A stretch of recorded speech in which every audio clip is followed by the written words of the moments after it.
إن الحمد لله نحمده ونستعينه ونستغفره ونعوذ بالله من شرور أنفسنا وسيئات أعمالنا من يهده الله فلا مضل له ومن يضلل فلا هادي له وأشهد أن لا إله إلا الله وحده لا شريك له وأشهد أن محمدًا عبده ورسوله يا أيها الذين آمنوا اتقوا الله حق تقاته ولا تموتن إلا وأنتم مسلمون يا أيها الناس اتقوا ربكم الذي خلقكم من نفس واحدة وخلق منها زوجها وبث منهما رجالا كثيرا ونساء واتقوا الله الذي تساءلون به والأرحام إن الله كان عليكم رقيبا يا أيها الذين آمنوا اتقوا الله وقولوا قولا سديدا يصلح لكم أعمالكم ويغفر لكم ذنوبكم ومن يطع الله ورسوله فقد فاز فوزا عظيما أما بعد فإن أصدق الحديث كتاب الله وخير الهدي هدي محمد صلى الله عليه وسلم وشر الأمور محدثاتها وكل محدثة بدعة وكل بدعة ضلالة وكل ضلالة في النار فأعوذ بالله السميع العليم من الشيطان الرجيم بسم الله الرحمن الرحيم ونادى أصحاب النار أصحاب الجنة أن أفيضوا علينا من الماء أو مما رزقكم الله قالوا إن الله حرمهما على الكافرين الذين اتخذوا دينهم لهوا ولعبا وغرتهم الحياة الدنيا فاليوم ننساهم كما نسوا لقاء يومهم هذا وما كانوا بآياتنا يجحدون. محترم حاضرین جمعہ، محترم بزرگوں، نوجوان بھائیوں، قابل احترام خواتین اسلام، پچھلے خطبہ جمعہ میں محرم الحرام کے مہینے میں امت مسلمہ میں جو بدعات اور جو خرافات پائی جاتی ہیں اور جن بدعات کو لوگ انجام دیتے ہیں اس کی کیا مذمت اور کیا ہولناکیاں شریعت اسلامیہ میں بیان کی گئی ہیں، اس حوالے سے تھوڑی سی گفتگو کی گئی تھی. یہ بدعت جس قوم کے اندر پائی جاتی ہے اس قوم میں دو طریقے کے لوگ پائے جاتے ہیں. کچھ لوگ ایسے ہوتے ہیں جو اس بدعات کو انجام دیتے ہیں، فروغ دیتے ہیں اور اس کی تعلیم بھی دیتے ہیں اور اس کی نشر و اشاعت بھی کرتے ہیں. وہیں پر کچھ لوگ اس بدعات کو قبول کر لیتے ہیں، کچھ لوگ ان بدعات کی تردید کرتے ہیں، اس کو ماننے کے لیے تیار نہیں ہوتے ہیں. بسا اوقات جب انسان ایک بدعت کو انجام دیتا ہے اور اس کی تعلیم کو پھیلاتا ہے، اس کو فروغ دیتا ہے، اور جو لوگ نہیں مانتے ہیں تو اس کے خلاف طرح طرح کے اعتراضات اور طرح طرح کے القاب سے اس کو نوازا جاتا ہے. کئی طریقے کے نام اس کو دیے جاتے ہیں جو آدمی بدعات کو انجام نہیں دیتا ہے. اس محرم کے مہینے میں جہاں بہت ساری بدعات کو جب انسان انجام دیتا ہے اور جو لوگ ان بدعات کو نہیں مانتے ہیں ان کے حوالے سے کہا جاتا ہے کہ ان کو محمد صلی اللہ علیہ وسلم کے اہل بیت یعنی آپ کے گھرانے والوں سے محبت نہیں ہے، یہ حسین رضی اللہ تعالی عنہ سے محبت نہیں کرتے، یہ یزیدی لوگ ہیں، ان کے یہاں نبی صلی اللہ علیہ وسلم کی محبت بھی نہیں پائی جاتی، اور ہمیں دیکھو ہم تو رسول اللہ صلی اللہ علیہ وسلم سے بھی محبت کرتے ہیں اور نواسے رسول حضرت حسین رضی اللہ تعالیٰ عنہ سے بھی محبت کرتے ہیں. آیا کیا یہ حقیقت ہے؟ ایسا ممکن ہے کیا کسی انسان کو جانچنے کے لیے، پرکھنے کے لیے کیا یہی معیار بنا لیا جائے کہ اگر کوئی انسان کسی بدعت کو انجام دے اور کوئی آدمی اس بدعت کو نہ مانے تو اس کے خلاف یہ کہا جائے کہ انہیں رسول سے محبت نہیں، انہیں حسین رضی اللہ تعالیٰ عنہ سے محبت نہیں؟ یہ معیار بالکل بیکار ہے، بنایا ہوا ہے۔ آئیے اگر کوئی آدمی میرے خلاف، آپ کے خلاف، اگر آپ تعزیہ داری سے منع کرتے ہیں، روکتے ہیں، اور ڈھول باجے اور خرافات سے منع کرتے ہیں، تو آپ کو اگر یہ کہا جاتا ہے کہ آپ یزیدی ہیں اور آپ کو حسین رضی اللہ تعالیٰ عنہ سے محبت نہیں ہے، آئیے ہم آپ کو حسین رضی اللہ تعالیٰ عنہ سے ہمیں کتنی محبت ہے، ہم نبی صلی اللہ علیہ وسلم کے احادیث میں ہم یہ دیکھیں گے کہ نبی صلی اللہ علیہ وسلم نے حسین رضی اللہ تعالیٰ عنہ کے کیا مناقب، کیا فضائل اور ان کے کیا مقام اور مرتبے بیان کیے ہیں مختصر طور پر۔ اور آج کے دن 9ویں اور 10ویں محرم کو، بلکہ اس سے پہلے سے ہی جو خرافات انجام دیے جاتے ہیں ان کے اندر کیا کیا خرابیاں پائی جاتی ہیں جس کو اس امت کے لوگ انجام دیتے ہیں، تھوڑی سی گفتگو کریں گے۔ حسین رضی اللہ تعالیٰ عنہ کی فضیلت نبی کریم صلی اللہ علیہ وسلم نے ایک حدیث کے اندر بیان کرتے ہوئے کہا کہ حسن اور حسین نبی کریم صلی اللہ علیہ وسلم کے یہ نواسے بھی ہیں، اور جنت میں جو نوجوان لوگ جائیں گے، نوجوانی کی عمر میں وفات پائیں گے، ان کے یہ جنت میں سردار ہوں گے۔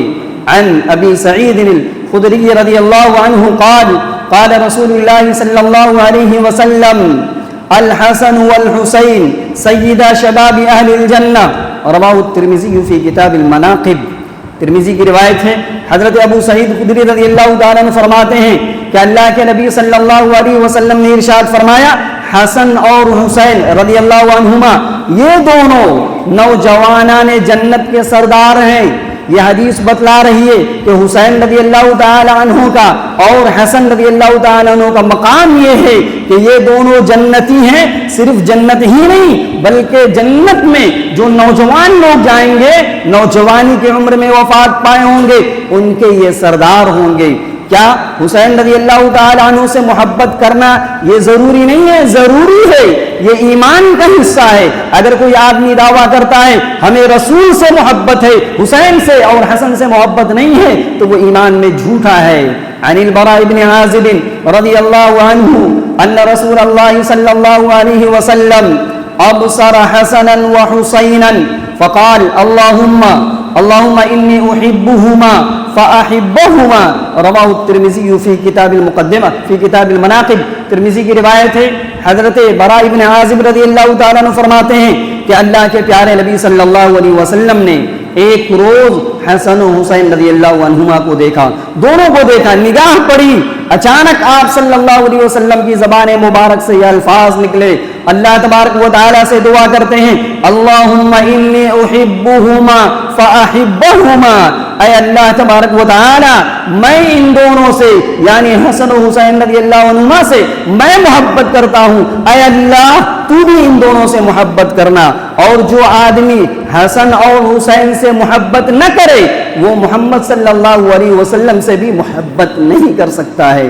دلیل وعن ابی ہریرہ رضی اللہ عنہ قال قال رسول اللہ صلی اللہ علیہ وسلم من احب الحسن والحسین فقد احبنی ومن ابغضہما فقد ابغضنی، رواہ ابن ماجہ فی المقدمہ۔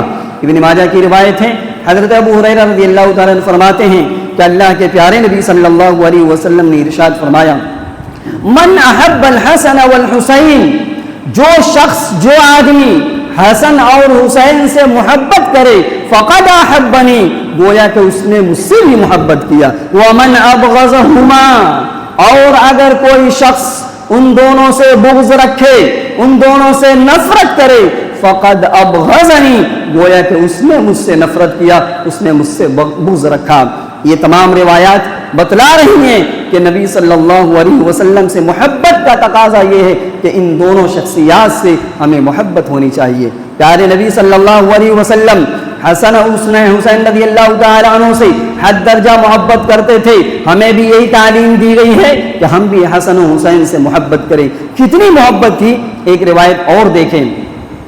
نبی کریم صلی اللہ علیہ وسلم کے ایک صحابی ہیں عن بریدہ رضی اللہ عنہ یقول کان رسول اللہ صلی اللہ علیہ وسلم یخطبنا اذ جاء الحسن والحسین علیہما قمیصان احمران یمشیان ویعصران فنزل رسول اللہ صلی اللہ علیہ وسلم من المنبر فحملهما ووضعهما ثم قال صدق اللہ انما اموالکم واولادکم فتنہ نظرت الى هذین الصبیین فلم اصبر فقطعت حدیثی ثم رفعتهما رواہ الترمذی فی کتاب المناقب. ترمذی کی روایت ہے. حضرت بریدہ رضی اللہ تعالیٰ عنہ فرماتے ہیں کہ ایک مرتبہ اللہ کے نبی صلی اللہ علیہ وسلم خطبہ دے رہے تھے. آپ خطبہ دے رہے ہیں, اچانک حسن و حسین رضی اللہ عنہما یہ آ جاتے ہیں اور سرخ جوڑا پہنے ہوئے ہیں اور جوڑا پہننے کی وجہ سے پیدل چل رہے ہیں اور لڑکھڑا رہے ہیں, پھسل کر گر رہے ہیں. نبی صلی اللہ علیہ وسلم ممبر سے نیچے اترتے ہیں, ممبر سے نیچے اتر جاتے ہیں اور ان دونوں کو حسن و حسین کو اٹھاتے ہیں اور اپنے سامنے لا کر رکھ دیتے ہیں. پھر کہتے ہیں ثم صدق اللہ, پھر کہتے ہیں اللہ تبارک و تعالی نے سچ فرمایا ہے. کیا سچ فرمایا ہے؟ سچائی کیا ہے؟ انما اموالکم واولادکم فتنہ, اے لوگو مال اور اولاد یہ تمہارے لیے فتنہ ہے, آزمائش کا ذریعہ ہے. نبی صلی اللہ علیہ وسلم خطبہ دے رہے ہیں, ایک اچھا کام کر رہے ہیں, لیکن یہ دونوں گرتے پڑتے آپ صلی اللہ علیہ وسلم کی طرف آ رہے تھے. نبی صلی اللہ علیہ وسلم نے کہا کہ اللہ تبارک و تعالیٰ نے یہ سچ کہا ہے کہ مال اور اولاد فتنے ہیں, ان کے ذریعے انسان آزمایا جاتا ہے. میں خطبہ دے رہا تھا فنظرت الى هذین الصبیین, میں نے ان دونوں بچوں کو دیکھا, فلم اصبر, گرتے ہوئے مجھ سے دیکھا نہیں گیا, میں صبر نہیں کر سکا. چنانچہ میں منبر سے اترا اور اپنی بات روک دی. فقطعت حدیثی, خطبہ کو روک دیا, بات کو کاٹ دیا, میں نے ان دونوں کو اٹھا لیا. یہ آپ صلی اللہ علیہ وسلم ان دونوں یعنی حسن و حسین سے حد درجہ محبت کرتے تھے اور ہمیں بھی ان سے محبت کرنی ہے. جو لوگ تعزیہ داری, ماتم یہ سب کچھ کرتے ہیں, وہ محبت کا دعویٰ کرتے ہیں, تو ایسا نہیں ہے کہ انہیں محبت ہے. جو لوگ یہ خرافات نہیں کرتے ہیں, شریعت کے خلاف انجام کام نہیں دیتے ہیں, ان کو بھی حد درجہ حسن و حسین سے محبت ہے. اگر نہیں ہے تو ایمان خطرے میں ہے. نبی سے محبت کرنا یہ اس بات کی دلیل ہے کہ ہمیں حسن و حسین سے بھی محبت ہونی چاہیے. لیکن اس محبت کے پیچھے اگر انسان خرافات کو انجام دے, شریعت کے خلاف کاموں کو انجام دے, تو اس محبت کو ثابت کرنے کے لیے جھوٹے چوچلے بنائے, یہ شریعت میں اس کی اجازت نہیں ہے. ایک طرف کہا جاتا ہے کہ حسن و حسین رضی اللہ تعالی عنہ کو کربلا کے میدان میں سن 61 ہجری میں ظالمانہ طور پر ان کو شہید کر دیا گیا. ایک طرف شہادت کے مقام پر ان کو پہنچایا جاتا ہے اور دوسری طرف اس شہادت کی توہین کی جاتی ہے. اور حد تو یہ ہے کہ حسن حسین رضی اللہ تعالی عنہ کی شہادت کو بنیاد بنا کر انسان یہاں تک کہتا ہے حسن حسین رضی اللہ تعالی عنہ تمام شہیدوں کے سردار ہیں. حالانکہ اس سلسلے میں کوئی معتبر دلیل نہیں ہے. نبی کریم صلی اللہ علیہ وسلم نے سید الشہداء یا سید الشہداء تمام شہیدوں کے سردار اگر کسی کو قرار دیا تو حضرت حمزہ رضی اللہ تعالیٰ عنہ کو قرار دیا. حسین رضی اللہ تعالیٰ عنہ تمام شہیدوں کے سردار نہیں ہیں, ظالمانہ طور پر ان کو قتل کیا گیا, مارا گیا, یہ مظلوم ہیں, ان پر ظلم کیا گیا. لیکن ان کی موت کے بعد, ان کی وفات کے بعد ہر سال اس شہادت کا غم منانا یہ شریعت میں اس کی اجازت نہیں ہے. 352 ہجری میں معز الدولہ دیلمی نے ماتم کا ایجاد کیا تھا, جبکہ نبی کریم صلی اللہ علیہ وسلم نے اپنے ہی زمانے میں ان ماتم کے سلسلے میں آپ صلی اللہ علیہ وسلم نے تردید ظاہر کی تھی اور آپ نے منع کیا تھا میری امت کا کوئی بھی شخص غم نہ منائے. اگر غم منانا ہے, کسی کی وفات ہو جاتی ہے, کوئی شخص مر جاتا ہے, تو شریعت یہ کہتی ہے 3 دن آپ غم منا سکتے ہیں. 3 دن غم منا سکتے ہیں۔ ہاں کوئی عورت ہے، کوئی خاتون ہے جس کا شوہر دنیا سے چلا گیا ہو تو اس کے لیے اجازت ہے کہ 4 مہینے 10 دن وہ سوگ منائے گی، زیب و زینت سے دور رہے گی، لیکن یہ کہ ہر سال غم منانا اور غم کا اظہار کرنا اس کا شریعت میں کوئی ثبوت نہیں ہے۔ ماتم کے بارے میں نبی کریم صلی اللہ علیہ وسلم نے بہت پہلے اس کی وضاحت کر دی تھی۔ عن عبداللہ بن مسعود رضی اللہ عنہ قال قال رسول اللہ صلی اللہ علیہ وسلم ليس منا من لطم الخدود وشق الجيوب ودعا بدعوى الجاهلية رواه البخاری في کتاب الجنائز۔ بخاری کی روایت ہے، حضرت عبداللہ بن مسعود فرماتے ہیں کہ اللہ کے پیارے نبی صلی اللہ علیہ وسلم نے فرمایا ليس منا من لطم الخدود، وہ ہم میں سے نہیں ہے، وہ مسلمانوں میں سے نہیں ہے، وہ محمد صلی اللہ علیہ وسلم کے طریقے پر نہیں ہے جو اپنے گالوں پر تماشے مارے غم کی وجہ سے، پریشانی کی وجہ سے، وشق الجیوب اور سینے کو چاک کرے، ودعا بدعوى الجاہلیہ اور جاہلیت کی پکار کو پکارے، ہائے میرا بیٹا، ہائے میرے نواسے، ہائے اللہ کا نیک بندہ، یہ جاہلانہ پکار ہے۔ اللہ کے پیارے نبی صلی اللہ علیہ وسلم نے منع کیا۔ عام طور پر انسانی زندگی میں ہم 2 چیزیں دیکھتے ہیں، جب انسان کو خوشی ملتی ہے، کوئی نعمت ملتی ہے تو انسان تماشے کرنے لگتا ہے، کوئی غم آتا ہے، کوئی حادثہ آتا ہے، بجائے صبر کرنے کے انسان ماتم کرنے لگتا ہے، رونے لگتا ہے، واویلا کرتا ہے، نوحہ اور بین کرتا ہے۔ نبی کریم صلی اللہ علیہ وسلم نے کہا عام طور پر نعمت ملنے کے وقت، خوشی کے موقع پر، چاہے کوئی نعمت ملتی ہے، چاہے خوشی کا موقع ہوتا ہے، چاہے شادی بیاہ کا موقع ہوتا ہے، چاہے کوئی بھی موقع ہو، اگر انسان شریعت سے ہٹ کر خلاف سنت کوئی کام کرتا ہے، نبی صلی اللہ علیہ وسلم نے اس سلسلے میں وعید سنائی۔ عن انس بن مالک رضی اللہ عنہ قال قال رسول اللہ صلی اللہ علیہ وسلم صوتان ملعونان في الدنيا والآخرة مزمار عند نعمة ورنة عند مصيبة رواه البزار في مسنده۔ مسند بزار کی صحیح روایت ہے۔ انس بن مالک رضی اللہ تعالیٰ عنہ فرماتے ہیں کہ آپ صلی اللہ علیہ وسلم نے ارشاد فرمایا صوتان ملعونان في الدنيا والآخرة، 2 آوازیں ملعون ہیں دنیا میں بھی اور آخرت میں بھی ہے۔ انسان 2 آوازوں کے ذریعے کھلواڑ کرتا ہے، اس کی سزا دنیا میں بھی ہے، لعنت برستی ہے، اور آخرت میں بھی لعنت برسے گی۔ مزمار عند نعمت، کوئی نعمت مل جائے، کوئی خوشی کا موقع ہے، شادی بیاہ کا موقع ہے، انسان بانسری بجائے، باجے بجائے، میوزک بجائے، آج سب کچھ ہوتا ہے۔ نکاح کے موقع پر، شادی کے موقع پر انسان کہتا ہے آج ایک اکلوتا دن ہے، شادی کا موقع ہے، آج خوشی نہ منائے، کب منائے؟ نبی فرما رہے ہیں کہ اگر اس موقع پر اگر بری آواز نکال رہے ہیں، باجا بجا رہے ہیں، ڈھول تماشا کر رہے ہیں، اللہ کے نبی فرما رہے ہیں کہ دنیا میں بھی لعنت برسے گی اور آخرت میں بھی لعنت برسے گی۔ اور ورنۃ عند مصیبۃ، کوئی مصیبت آتا ہے، کوئی مصیبت آتی ہے، کوئی پریشانی آتی ہے، انسان خوب روئے، خوب روئے، ماتم کرے، نوحہ کرے۔ اللہ کے نبی فرماتے ہیں کہ ایسے موقع پر بھی اگر انسان صبر نہیں کرتا ہے تو دنیا میں بھی لعنت ہے اور آخرت میں بھی لعنت ہے۔ آج کے دن 10 محرم کے دن ہم اور آپ اچھی طرح جانتے ہیں ایک کثیر تعداد میں لوگ میلے اور ٹھیلے کا انتظام کرتے ہیں، میلے لگتے ہیں، کیا مرد کیا عورتیں، تمام لوگوں کی ایک بھیڑ ہوتی ہے۔ اس میلے میں عورتیں کثیر تعداد میں جاتی ہیں، غیر نہیں مسلم عورتیں جاتی ہیں، بے پردہ ہو کر جاتی ہیں، بے حجاب ہو کر جاتی ہیں، بلا وجہ جاتی ہیں، بغیر کسی کام کے جاتی ہیں، صرف مستی کے لیے اور لذت حاصل کرنے کے لیے۔ شریعت میں ان کا جو دائرہ عمل اور دائرہ کار بتلایا گیا ہے، شریعت یہ کہتی ہے کہ عورت بلا وجہ گھر سے باہر نہ نکلے، بلا وجہ گھر سے باہر نہ نکلے۔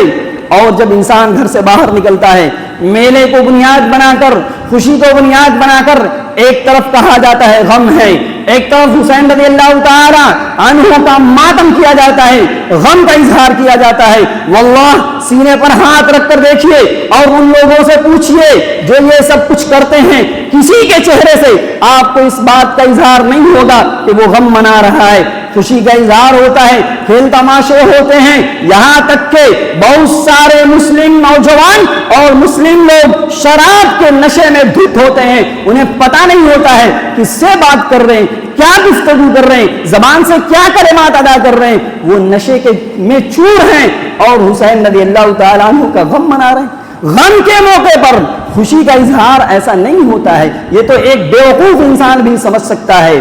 نبی کریم صلی اللہ علیہ وسلم نے اور قرآن کریم کی آیات میں شریعت مسلمہ میں عورتوں کے حوالے سے خاص طور پر آئے دن ہر محرم کے مہینے میں ہم اور آپ دیکھتے ہیں، جیسے ہی شام ہوتی ہے، مغرب کا وقت ہوتا ہے، ایک کثیر تعداد میں عورتیں اسی کالونی سے باہر جاتی ہیں، کوئی کام نہیں ہوتا ہے، مقصد میلہ ہوتا ہے، گھومنا ہوتا ہے، انجوائے کرنا ہوتا ہے، ایک طرف ماتم کا غم کا حوالہ دیا جاتا ہے، دوسری طرف خوشی کا اظہار کیا جاتا ہے۔ ان عورتوں کے بارے میں اللہ تبارک و تعالیٰ نے کہا وَقُلْ لِلْمُؤْمِنَاتِ يَغْضُضْنَ مِنْ أَبْصَارِهِنَّ، اے عورتوں جب گھر سے باہر نکلو نگاہیں نیچی رکھو، شرمگاہ کی حفاظت کرو۔ ان عورتوں کے بارے میں سورہ احزاب میں دوسری جگہ کہا گیا وَقَرْنَ فِي بُيُوتِكُنَّ، اے عورتوں تمہارا دائرہ کار گھر ہے، تم گھر میں محفوظ ہو، تم بھی محفوظ ہو، تمہاری عزت و آبرو بھی محفوظ ہے، تمہاری عصمت بھی محفوظ ہے۔ اور وَلَا تَبَرَّجْنَ تَبَرُّجَ الْجَاهِلِيَّةِ الْأُولَىٰ، اگر گھر سے باہر نکلنا ہے، ضرورت ہے، کوئی کام ہے، کوئی حاجت ہے، تو زمانے جاہلیت کے بناؤ سنگار کو مت اپناؤ، بے پردہ ہو کر نہ نکلو، بلکہ کیا کرو؟ کہا گیا وَاذْكُرْنَ مَا يُتْلَىٰ، قرآن کریم کی تلاوت کرو، گھروں کے اندر اللہ کی عبادت کرو، اللہ اور اس کے رسول کی اطاعت کرو۔ جب ایک عورت گھر سے باہر جاتی ہے، بے پردہ ہو کر جاتی ہے، بے پردہ کے الفاظ ہم اس لیے استعمال کر رہے ہیں، آپ اچھی طرح جانتے ہیں، نقاب میں عورتیں ہوتی ہیں لیکن سارا چہرہ کھلا ہوتا ہے، یہ کون سی پردہ ہے، کون سا نقاب ہے، آپ خود فیصلہ کریں۔ نبی کریم صلی اللہ علیہ وسلم نے فرمایا المرأة عورہ، عورت عورت ہے، عورت چھپانے کی چیز ہے۔ فَإِذَا خَرَجَتْ اسْتَشْرَفَهَا الشَّيْطَانُ، جب یہ عورت گھر سے باہر ہوتی ہے، بے پردہ ہو کر جاتی ہے، تو شیطان اس کے پیچھے لگ جاتا ہے، اس کی زیب و زینت کو ظاہر کرتا ہے، اور غیر محرم عورت مرد جو ہے اس کی طرف مائل ہوتے ہیں۔ یہی نہیں، میلے کی جہاں بہت ساری کہانیاں ہیں، ایک کہانی یہ ہے کہ بعض نوجوان لڑکیاں اپنے دوستوں سے، اپنے بوائے فرینڈ سے ملنے کے لیے جاتی ہیں، جبکہ حدیث کہتی ہے ایاکم والدخول علی النساء، اے مردوں، اے عورتوں، مردوں کے ساتھ اور عورتوں کے ساتھ تنہائی میں جانے سے بچو، پرہیز کرو۔ اسی طریقے سے اس میلے کے اندر جہاں بے پردگی کا ثبوت دیا جاتا ہے، وہیں پر جب انسان شریعت کے خلاف کام کرتا ہے، جو کچھ یہ تماشے ہوتے ہیں یہ سب کے سب شریعت کے خلاف ہوتے ہیں۔ اور آپ خود غور کریں، آپ قرآن کی ایک آیت سے ثابت کر دیں، نبی کی کسی ایک حدیث سے ثابت کر دیں کہ انسان اور مسلمان شریعت کے کسی حکم پر عمل کرتا ہو اور اس عمل کو انجام دینے کے پیچھے دوسروں کو تکلیف دینا مقصود ہو۔ ایسا کوئی بھی عبادت نہیں ہے، ایسی کوئی بھی عبادت نہیں ہے، کوئی بھی کام نہیں ہے جس میں شریعت پر عمل کیا جائے اور دوسروں کو تکلیف دیا جائے۔ جمعہ کا خطبہ ہو رہا ہے، لائٹ کٹ گئی ہے، کل سے لائٹ کٹ رہی ہے اور آج بھی کٹے گی، آپ جانتے ہیں، آپ اچھی طرح جانتے ہیں، اور راستے میں کئی طریقے کے حادثات ہوتے ہیں، اور جس محلے سے یہ لوگ گزرتے ہیں تعزیہ لے کر، ہنگامہ لے کر، اس محلے میں کمزور لوگ بھی ہوتے ہیں، بیمار لوگ بھی ہوتے ہیں، مریض لوگ بھی ہوتے ہیں، پریشان حال لوگ بھی ہوتے ہیں۔ کیا اسلام میں کوئی ایسی عبادت ہے، کوئی ایسا کام ہے جس میں دوسروں کو تکلیف دیا جائے؟ لعنت برستی ہے ایسے لوگوں پر، اور میں یہ نہیں کہہ رہا ہوں، نبی نے کہا ہے، اور لعنت واجب ہو جاتی ہے، لعنت واجب ہو جاتی ہے۔ کیا ہے؟ آپ صلی اللہ علیہ وسلم نے فرمایا من آذى المسلمین فی طرقہم، کہ جس نے کسی مسلمان کو تکلیف دیا ان کے راستوں میں، راستے بلاک کر دیے جاتے ہیں، بعض راستے بند کر دیے جاتے ہیں، ادھر سے نہیں جا سکتے ہیں، کیا ہوتا ہے؟ علیہ وجبت لعنتہم، ایسے لوگوں پر جو مسلمانوں کو یا کسی بھی انسان کو تکلیف دیتے ہیں ان کے راستوں میں، ان کے اوپر ان کی لعنت واجب ہو جاتی ہے۔ یعنی وہ اس لائق ہیں کہ اگر کوئی ان کے اوپر لعنت بھیجتا ہے تو وہ لعنت کے مستحق ہیں، ان کے اوپر لعنت لگ جائے گی۔ اچھا، صرف یہی نہیں، اور اس راستے میں طرح طریقے کے ہنگامے ہوتے ہیں، یہ جو باجا بجایا جاتا ہے محلے سے لوگ لے کر گزرتے ہیں، کیا اس سے لوگوں کو محبت ہے؟ نہیں، محبت نہیں ہے، نفرت ہے، اور یہ نفرت والی چیز ہی ہے۔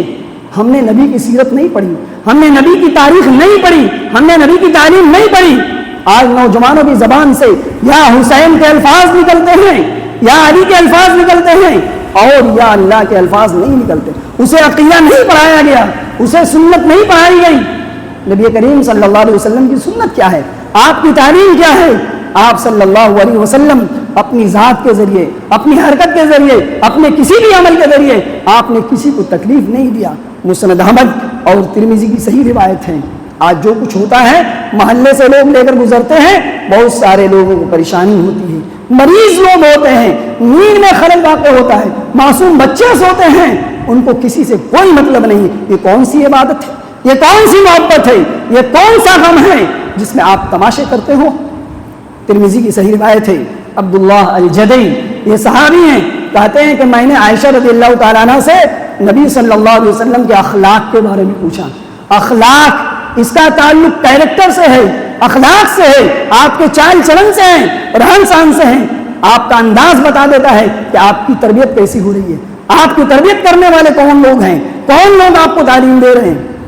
کہتے ہیں لم یکن رسول اللہ صلی اللہ علیہ وسلم فاحشا ولا متفحشا ولا صخابا فی الاسواق، کہ آپ صلی اللہ علیہ وسلم کی تاریخ یہ ہے، آپ کا اخلاق یہ ہے کہ آپ صلی اللہ علیہ وسلم اپنی زبان سے کبھی بھی غلط بات نہیں نکالتے تھے، آپ زبان سے کوئی غلط الفاظ نہیں نکالتے تھے، اور نہ ہی آپ کی کوئی عادت تھی کہ آپ غلط الفاظ بولتے۔ ولا صخابا فی الاسواق، اور آپ جب باہر نکلتے، بازار میں نکلتے، گھر سے باہر جاتے، تو آپ شور اور ہنگامہ نہیں کرتے، شور اور ہنگامہ نہیں کرتے، بالکل سنجیدگی کے ساتھ آپ ضرورت کے تحت جاتے اور گھر واپس آتے۔ شریعت یہ کہتی ہے کہ ہماری کسی بھی حرکت کے ذریعے کسی بھی مسلمان کو، کسی بھی انسان کو تکلیف نہیں ہونی چاہیے۔ میرے بھائیوں، ہم اور آپ آئے دن یہ سارے طرفے تماشے ہم دیکھتے ہیں، ہر بدعات کے پیچھے کچھ نہ کچھ ایسے کارنامے انجام دیے جاتے ہیں جس کے ذریعے لوگوں کو، مریضوں کو، انسانوں کو، مردوں کو اور بسا اوقات جانوروں کو بھی تکلیف ہوتی ہے۔